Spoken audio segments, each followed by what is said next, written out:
그는 허물과 죄로 죽었던 너희를 살리셨도다.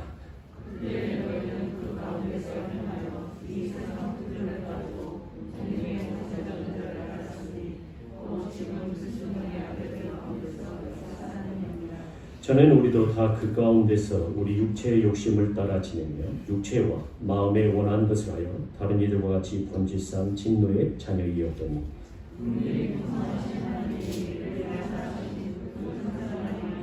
허물로 죽은 우리를 그리스도와 함께 살리셨고 너희는 은혜로 구원을 받은 것이라.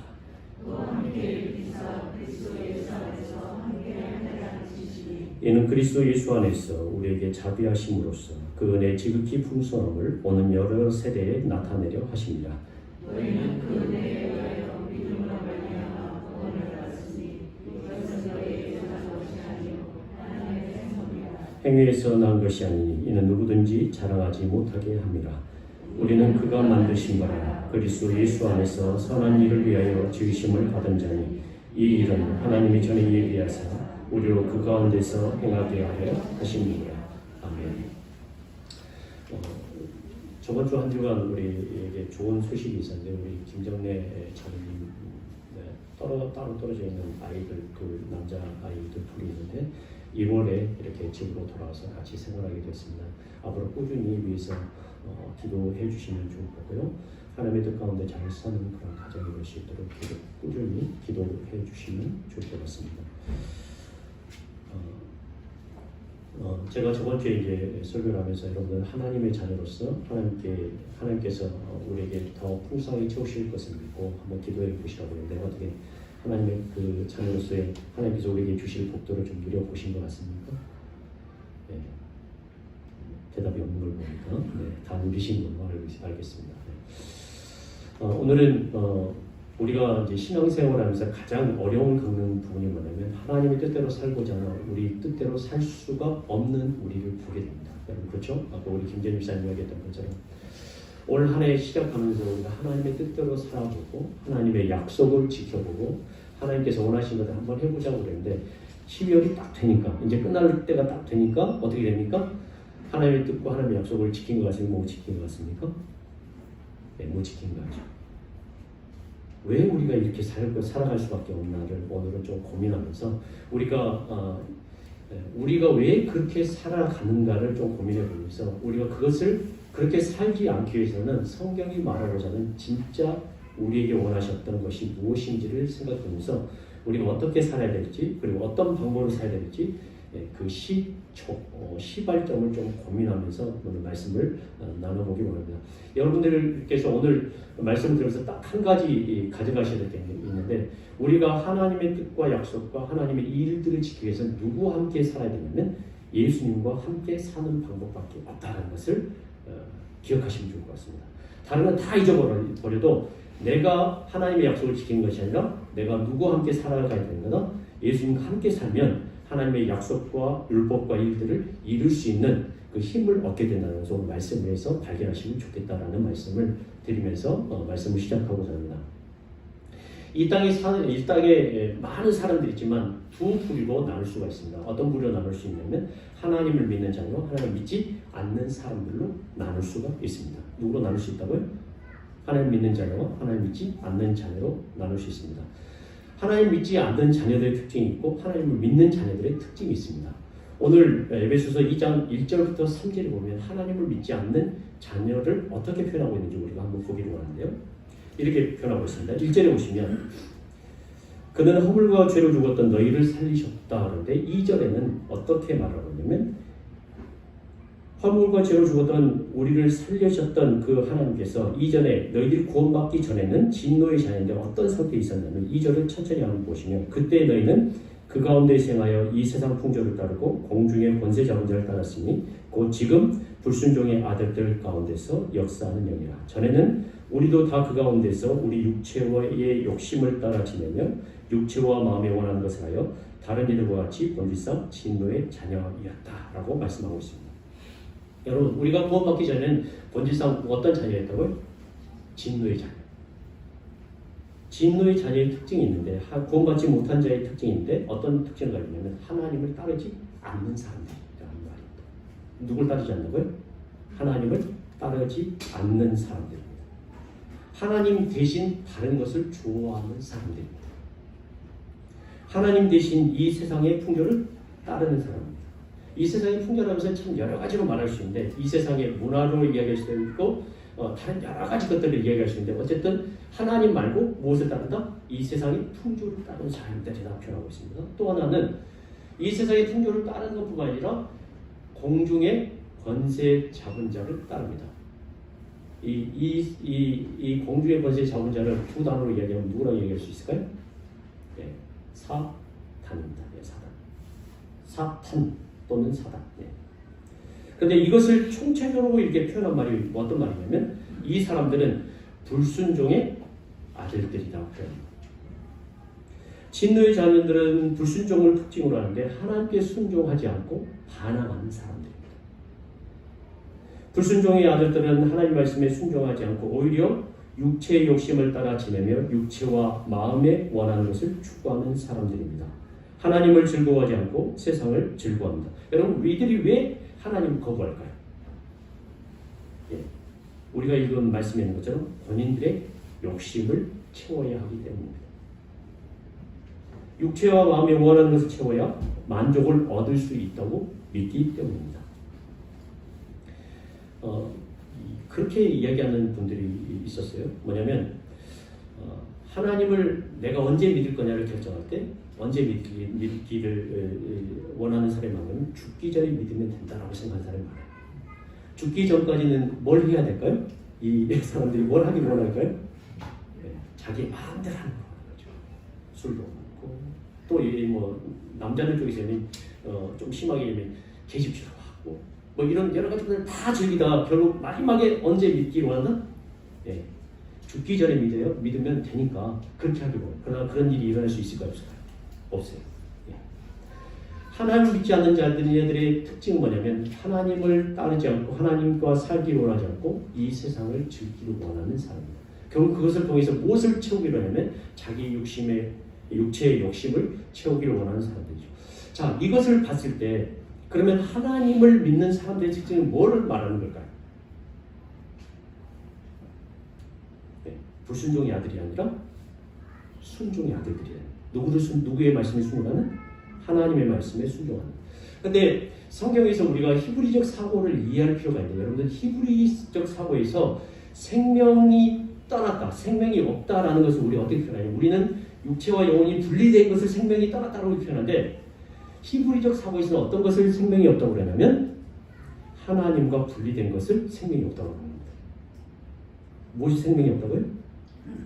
하나님과 분리된 것을 생명이 없다고 합니다. 다시 표현하자면 그래서 성경에서 어떻게 표현하냐면 우리가 죽으면 하나님의 육체와 영혼이 분리되는데 이 육체와 영혼이 분리된 것을 생명이 없다고 그러지 않고 하나님과 떨어진 사람은 이미 어떤 사람이다? 생명이 없는 사람이고 이 죽은 사람들 그러니까 우리 눈에 보이는 육체와 영혼이 분리된 사람은 나중에 주님이 오실 때 어떻게 될까요? 생명이 없는 것이 아니라 분리된 육체가 부활해서 결합하기를 기다리고 있는 소망 가운데 사는 사람들을 표현하고 있는 겁니다. 다시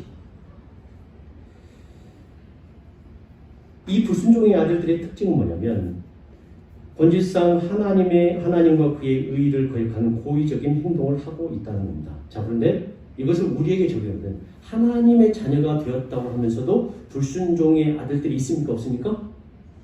있다는 거예요. 그러면 지금 뭐와 분리됐다는 것을 좀 고민해 봐야 될까요? 실제적으로 교회를 다니고 하나님을 믿는다고 하지만 하나님의 생명과 분리된 삶을 살아가고 있는 건 아닌지 고민해 봐야 되나. 우리 사랑하는 성도님들 가운데는 그런 분들이 한 분도 계시면 될까요? 안 될까요? 절대 안 되겠죠. 예. 자, 그러면 이 불순종의 아들들이 진노의 자녀들이 어떻게 하나님의 자녀가 될 수 있었는가? 오늘 4절에 보면 이 단어가 빠져 접속사가 하나 빠져 있는데 그러나라는 단어 접속사가 빠져 있습니다. 뭐가 빠져 있다고요? 그러나라는 접속어가. 그러나 진노의 자녀들이 있고 구원받지 못하는 자녀들이었고 불순종의 아들들인데 이 자녀들이 어떻게 구원을 받았는가? 바로 그러나 하나님께서 그렇게 만드셨다는 것을 우리에게 말씀하고 있습니다. 구원의 주체는 누구실까요? 하나님이십니다. 하나님께서는 구원받은 자녀에게 어떤 일을 하시냐면 오늘 본문에서는 세 가지 단어로 표현하고 있습니다. 하나님께서 구원받은 자녀에게 하신 일을 세 단어로 표현하고 있는데 첫 번째가 뭐냐면 5절에 있는 것처럼 살리셨습니다. 두 번째는 일으키셨습니다. 세 번째는 6절에 있는 것처럼 하늘에 앉히셨다고 분명합니다. 이것을 조금 여러분들 주의 깊게 생각해 봐야 되는데, 자, 우리가 구원받으면서 어떤 일이 일어나게 되냐면, 자, 4절부터 보십시오. 5절부터 보시면, 구원은 하나님의 큰 사랑으로 은혜로 이루어지는 것인데, 5절 같이 한번 읽고 천천히 읽어보시면 좋습니다. 시작. 허물로 죽은 우리를 그리스도와 함께 살리셨습니다. 예. 죽은 우리를 어떻게 하셨다고요? 살리셨는데 누구와 함께? 그리스도와 함께 살리셨습니다. 여러분, 그리스도와 함께 살리셨다는 말은 그리스도가 무엇을 주었다는 말일까요? 생명을 주었다는 말입니다. 예수 그리스도 아니고서는 이 생명이 하나님과 분리된 사람이 하나님의 사랑으로 건널 수 있다 없다? 없다는 것을 말씀하고 있습니다. 지금 예수 그리스도를 믿음으로 의를 입은 사람들, 구원을 받은 사람들은 어떤 사람이에요? 하나님께서 그리스도와 함께 어떻게 하신 분이다? 다시 살리심을 입은 사람들. 다시 표현하자면 하나님의 생명을 받은 사람들이라는 것을 말씀하고 있습니다. 여러분들이 우리가 그런 상태에 있는 사람들. 그런데 실제로는 그렇게 느끼지 못했지만 그런 상태에 있는 사람들이라고 성경에서 그렇게 분명히 이야기하고 있습니다. 하나님 우리를 그리스도와 함께 살리심으로 구원을 얻게 하셨습니다. 영적으로 죽은 사람이 어떻게 구원을 받는가? 성경은 분명하게 이렇게 합니다. 그리스도와 함께 살리심을 받았기 때문입니다. 두 번째, 하나님은 구원받은 자에게 어떤 일을 하셨냐면 6절에 있는 것처럼 우리를 그리스도와 함께 어떻게 하셨다고요? 일으키셨습니다. 하나님은 우리를 그리스도와 함께 일으키심으로 새로운 지위를 갖게 하셨습니다. 어떤 지위를 갖게 하시냐면 새로운 생명을 가지게 된 사람은 새로운 가치체계를 가진 사람이 되는데 이 가치체계는 어떤 가치체계로 가냐면 골로새서 3장을 한번 보십시오. 에베소서, 빌립보서, 골로새서 3장 1절부터 3절에 한번 보도록 하겠습니다.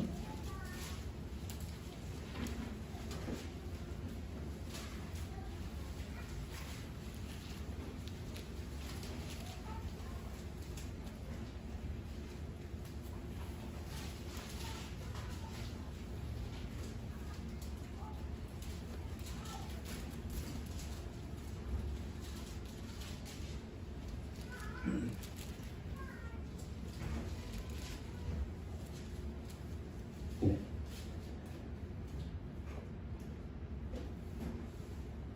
제가 성경 구절을 잘못 기록하긴 한 것 같은데요. 말씀은 잘 기록해놓고 성경 구절을 잘못 기록한 것 같습니다. 이 말씀인데요. 네. 제가 성경 구절을 읽어드릴게요. 그러므로 너희가 그리스도와 함께 다시 살리심을 받았으면 위의 것을 찾으라. 거기는 그리스도께서 하나님 우편에 앉아 계십니다. 위의 것을 생각하고 땅의 것을 생각하지 말라. 이는 너희가 죽었고 너희 생명이 그리스도와 함께 하나님 안에 감추어졌음이라 라고 말씀하신 부분이 골로새서 1장 3절이 아니네요. 1장 1절부터 3절이 아닌데 제가 잘못 기록한 것 같습니다. 말씀을 기록했고 말씀 구절을 잘못 기록했는데, 자, 하나님께서 구원을 받은 자녀에게 그리스도와 함께 일으키셔서 어떤 것을 하게 하셨냐면 바로 이 땅의 것을 찾지 말고 무엇을 찾게 하셨다고요? 위의 것을 찾게 하는 사람들이 되게 하셨다라고 말씀하고 있습니다.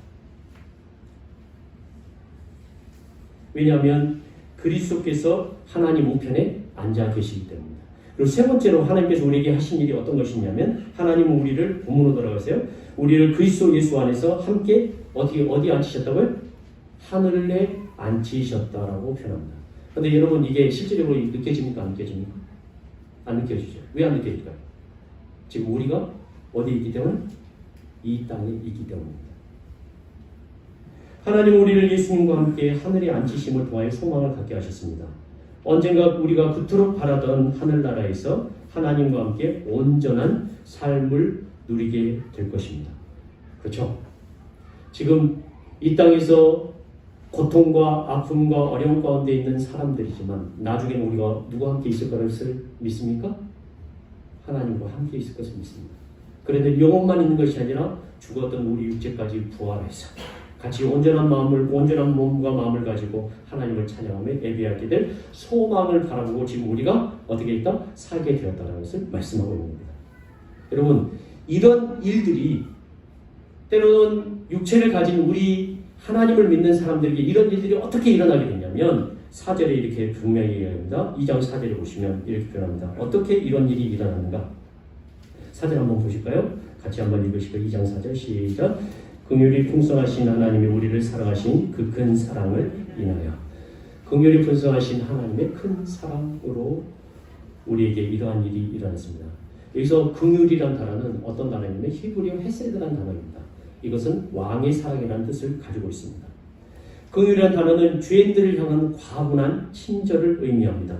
하나님의 큰 사랑으로 죄인들 안에 하나님의 역사가 일어났습니다. 왜 하나님은 죄인들 가운데 이런 일을 하셨는가? 7절 말씀 보실까요? 왜 하나님은 죄인들을 구원하셨는가? 이렇게 표현합니다. 7절 다 같이 한번 읽으실까요? 시작. 이는 그리스도 예수 안에서 우리에게 자비하심으로써 그 은혜의 지극히 풍성함을 오는 여러 세대에 나타내려 하십니다. 하나님의 풍성하심을 오는 여러 세대에 나타내시기 위함입니다. 그런데 7절을 좀 더 정확하게 번역하자면 이런 번역이 되어야 됩니다. 어떤 번역이 되냐면 여러분 주의 있게 들어보십시오. 하나님의 풍성하신 긍휼이 어떻게 7절이 어떻게 번역되어야 되면 이렇게 번역되는데 이는 그리스도 예수 안에서 우리에게 자비하심으로써 그 은혜의 지극히 풍성함을 여러 세대에 나타내려 하십니다. 그런데 이 자비하심이란 말이 어떤 말이냐면 적합한 적절한 뜻이라는 뜻을 가지고 있습니다. 다시 그리스도의 자비라는 이 자비라는 단어가 무슨 어떤 뜻이 있다고요? 적합한 적절한 뜻이 있습니다. 그것을 넣어서 해석을 해보면 7절이 있습니다. 이는 그리스도 예수 안에서 우리에게 무엇을 하심으로써? 적절하게 하심으로써 적합하게 하심으로써 그 은혜의 지극히 풍성함을 온 여러 세대에 나타내려 하십니다. 다시 표현하자면 하나님의 지극히 풍성하신 그 은혜가 무엇으로 되냐면 그리스도의 자비하심, 적절하게 하심이 텐데 그 그리스도의 자비하심, 적절하게 하심이 누구를 통해서 드러난다고요? 구원받은 사람들을 통해서 드러난다고 표현하고 있습니다. 이것을 에베소서 1장 8절을 보면 그 그리스도의 풍성하심, 은혜의 풍성하심이 무엇인가를 우리에게 보여주고 있는데 7절 보십시오. 1장 7절 하나님의 은혜의 풍성하심, 그 은혜의 풍성하심이 무엇인가를 우리에게 보여주고 있는데요. 1장 7절 한번 보십시오. 7절 같이 읽겠습니다. 시작. 우리는 그리스도 안에서 그의 은혜의 풍성함을 따라 그의 피로 말미암아 속량하고 죄 사함을 받아들입니다. 여러분, 그리스도 안에서 적절하게 하신 것이 무엇으로 드러난다고요? 그 은혜의 풍성함이 무엇으로 드러납니까? 구원으로 드러나는 겁니다. 죄 사함으로 드러나는 것입니다. 그 죄 사함이 우리 안에서 구원받은 사람들 안에서 그리고 구원받을 사람들을 통해서 일어나심을 통해서 사람들이 무엇을 보게 된다면 하나님의 은혜의 풍성함을 알게 된다고 말씀하고 있는 겁니다. 자, 여기서 이제 질문을 들어갑니다. 그러면 이 그리스도의 풍성한 은혜를 받고 그 다음에 그리스도의 자비하심으로 구원받은 사람들은 그러면 어떻게 살아야 되는가? 어떻게 이 은혜를 적용할 수 있는가를 봤을 때 두 가지로 적용을 해볼 수 있는데 첫째는 뭐냐면 8절 말씀에 있는 것처럼 나의 힘으로 구원받은 것이 아님을 알아야 됩니다. 구원은 어떻게 받는 거라고요? 나의 힘으로 받는 것이 아님을 아셔야 합니다. 8절 말씀 다 같이 한번 읽으실까요? 시작. 너희는 그 은혜에 의하여 믿음으로 말미암아 구원을 받았으니 이것은 너희에게서 나온 것이 아니요 하나님의 선물이다. 구원은 하나님의 은혜입니다. 구원은 우리에게서 나올 수 없습니다. 구원은 우리가 만들 수 있는 것이 아닙니다. 구원은 하나님의 선물입니다. 하나님께서 주신 것입니다. 하나님의 선물인 구원을 우리는 무엇으로 받았다고요? 믿음으로 받았습니다. 그런데 많은 사람들이 이 믿음을 행위로 해석을 합니다. 내가 믿었으니까 구원을 받았다 이렇게 표현하는데요. 절대로 그렇지 않습니다. 어떻게 해석하냐면 로마서 10장 9절부터 10절에 이렇게 표현합니다. 여러분 들어보십시오.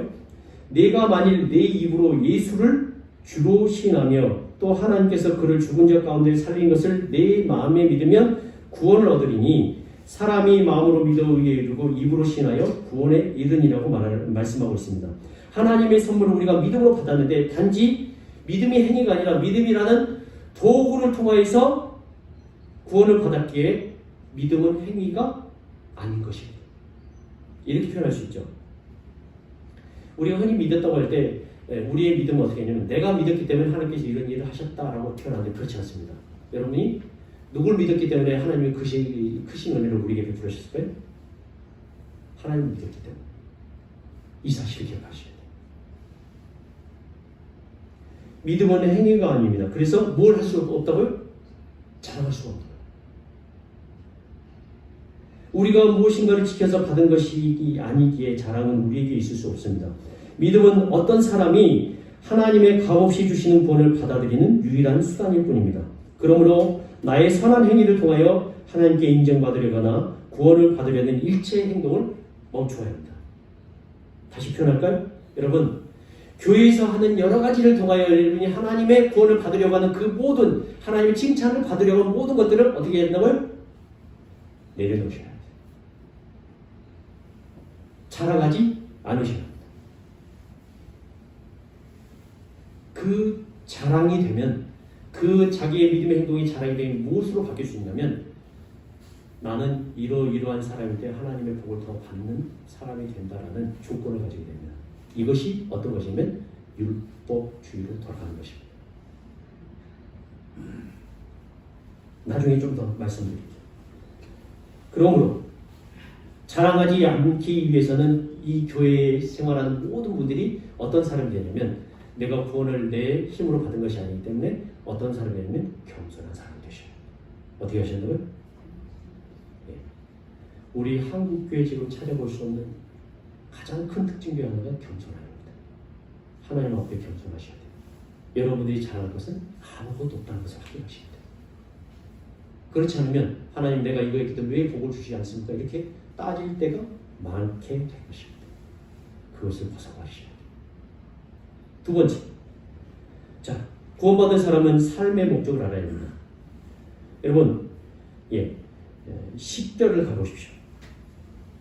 우리가 삶의 목적을 알려면 첫 번째 해결해야 될 게 어떤 것이냐면 바로 우리를 만드신 분이 누구인지를 먼저 기억하셔야 됩니다. 여러분을 만드신 분 누구신가요? 허물과 죄로 죽었던 여러분을 재창조하신 분 누구신가요? 하나님이십니다. 여러분에게 새 생명을 주신 분 누구신가요? 하나님이십니다.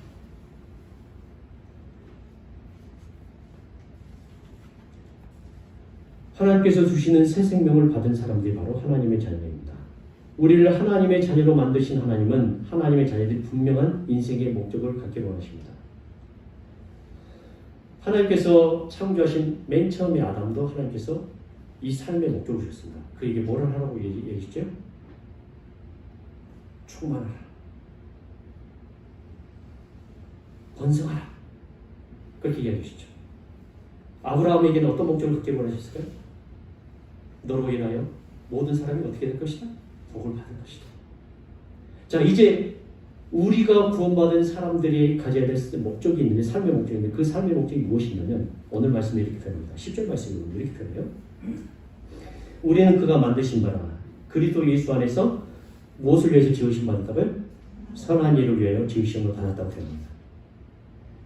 이 일은 하나님의 자녀에 위해서 우리로 어떻게 한다고요? 그 가운데서 행하게 하려 하심이라고 표현합니다. 우리가 누구 안에서 살아야 되지를 분명하게 말합니다. 여러분, 누구 안에서 살아야 될까요? 그리스도 예수 안에서 살아야 합니다. 하나님 우리를 그리스도 예수 안에 살도록 하시기 위해서 구원하셨습니다. 우리가 해야 할 일은 그리스도 예수 안에서 선한 일을 하기 위해서 새로운 생명을 받았습니다. 하나님의 백성들이 선한 일을 위하여 지으심을 받은 것은 하나님의 계획이었습니다. 하나님의 예비하심이었습니다. 이 구절은 우리가 선한 일을 위하여 지으심을 받았기 때문에 우리가 선한 일을 해야 된다고 말을 요구하는 게 아닙니다. 저도 이 구절 때문에 상당히 많은 고민했는데 뭐냐면 이 구절은 우리가 선한 일을 위해서 지으심을 받았기 때문에 우리가 선한 일을 해야 한다고 말씀하는 구절이 아니라는 것입니다. 그럼 어떤 구절이냐? 제가 주석을 여러 번 찾아보고 모든 인터넷 사이트를 뒤져보고 했더니 이 구절이 어떤 의미를 가지고 있냐면 이 말을 가지고 있습니다.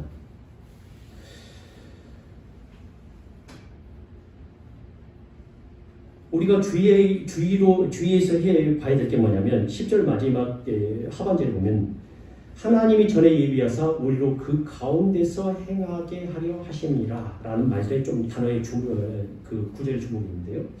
우리로 그 가운데서 행하게 하려고 우리를 새롭게 창조하신 것입니다. 여러분, 이 말은 무슨 말이냐면 우리가 하나님을 위해서 일한다는 개념이 아니라 오히려 믿는 자들 안에서 우리를 통하여서 하나님께서 자기의 일을 수행하신다는 개념입니다. 이것을 정확하게 표현한 구절이 빌립보서 2장 13절입니다. 빌립보서 한번 말씀드릴게요. 빌립보서 2장 13절. 이게 도대체 무슨 말인가? 이 말씀을 이해하면 우리가 알 수 있는데요. 빌립보서 2장 13절. 같이 한번 읽도록 하겠습니다. 2장 13절 시작. 너희 안에서 행하신 이는 하나님이시니 자기의 기쁘신 뜻을 위하여 너희에게 소원을 두고 행하게 하시나니. 네. 너희 안에서 행하신 분이 누구시다고요? 네. 행동의 주체가 우리가 아니라 누가 행하신다고요? 하나님이 하시는 겁니다. 하나님 우리 안에서 일하시는 거예요. 어떻게 일하시냐면 자기의 기쁘신 뜻을 위해서 일하시는데 우리에게 무엇을 두신다고요? 소원을 두신 겁니다. 어떤 소원을 두게 되냐면 하나님께서 나를 통해서 일을 하여 주십시오. 그 일을 통해서 무엇을 해달라고요? 선한 일들을 이루어달라고 우리 자신을 내어드리는 것을 말합니다. 언제 완성될까요? 성경에서는 얘기합니다. 죽을 때 완성된다. 영화될 때 완성된다. 라고 표현합니다. 근데 이 성화라는 단어가 정확하게 무슨 단어냐면 여러분 여러분이 신학적으로 여러 가지 부분들을 고민하면서 살고 있지만 이 성화라는 단어가 어떤 단어가 똑같은 단어냐면 구원과 성화는 똑같은 단어입니다. 어떤 단어라고요? 구원과 성화는 똑같은 단어입니다. 다시 표현하자면 성화와 구원 안에 표현된 단어라고 표현하면 신학적으로 표현하면 어떤 말이냐면 구원이 예수님께서 이루신 것처럼 성화 또한 누가 이루시는 것이라고요? 예수님께서 이루신 분이라는 것을 우리에게 말씀합니다. 여러분 그러니까 죽을 때까지 누구를 의지하신다고요? 예수님과 함께 사셔야 돼요. 그래야 선한 일을 이룰 수 있어요. 예수님이 우리 안에서 행하시지 않도록 우리 자신을 내어주지 않으면 그분이 우리의 왕이 되신 그 자리를 유지할 수 있도록 우리 자신을 내어주지 않으면 절대로 하나님께서 원하신 일이 우리 가운데 이루어질 수 없다라고 분명하게 이야기하고 있습니다. 그래서 우리 사랑하는 성도님들에게 부탁드립니다. 여러분, 여러분의 의를 이루기 위해서, 여러분의 일을 이루기 위해서 노력하는 것이 아니라 여러분 안에 계신 하나님을 의지함으로 하나님께서 나를 통해서 일을 하실 수 있도록 여러분의 자리를, 여러분의 의지를 내려놓으셔야 합니다. 그러기 위해서는 제가 첫 번째 얘기했처럼 어떤 사람이 되어야 된다고요? 겸손한 분이 되셔야 돼요. 왜냐하면 구원을 우리가 이룬 것이 하나도 없기 때문에.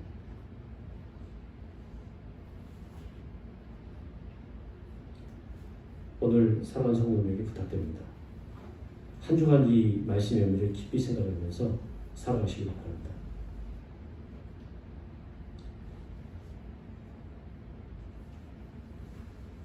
제가 저번 주에 우리 한 목사님과 함께 아르바이트를 했는데 인테리어 철거를 했어요. 저도 먼지도 좀 먹고 이렇게 사는 사람입니다. 한 3일간 인테리어 철거를 했는데 벽을 2개를 뚫고 천장 팩스를 제거하고 벽을 2개를 뚫었는데 석고보드로 만들어진 이 경량벽을 무너뜨리고 이제 그 쓰레기를 수거하고 이렇게 밖에 버리는 작업을 하면서 무너진 벽의 그 잔해들 석고보드가 이렇게 깨지고 바닥에 막 쌓이고 널브러지고 정신이 없어요. 정신이 없는 걸 보면서 이런 생각을 했습니다.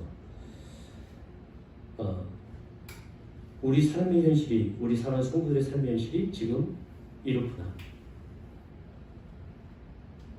열심히 노력하고 먹고 살기 위해서 노력하는 그 삶의 현실이 먼지와 살아가는 인생이며 깨어진 인생이며 부서진 인생이며 널브러진 인생이며 그런데 여러분 새로운 인테리어, 새로운 것이 들어오기 위해서는 뭐냐면 그렇게 어떻게 될까요? 망가지고 버려져야 하는 것입니다. 무엇이 망가지고 버려져야 할까요? 우리의 욕심, 우리가 원하는 것을 버려야 됩니다. 그건 누구의 특징이라고요? 불순종의 아들의 특징. 그러면 새롭게 되기 위해서 우리 무엇을 지내면 성경에서 유일하게 말씀하는 게 있습니다. 하나님을 의지하십시오. 하나님과 함께 살아가십시오. 여러분 하나님과 함께 살아가십시오. 예수님과 함께 살아가십시오. 그것 외에는 우리가 의지해야 될 것, 우리가 힘써야 될 것이 없다는 것을 분명히 성경에 있습니다. 여러분 이 한 주간이 이런 의미를 생각해서 내가 하나님과 함께 살고 예수님과 함께 사는 것이 무엇인지를 좀 고민해보면서 살아가면서 하나님 내가 아니라 주님이 살게 하십시오. 하나님이 살았으면 좋겠습니다. 하나님께 의지하게 하나님 말씀 듣겠습니다. 하나님 그래서 제가 기도하겠습니다. 라고 이렇게 결심하면서 하나님과 함께 사는 우리 사랑하는 성도님들 되시고 주님의 이름으로 간절히 축원합니다. 아멘.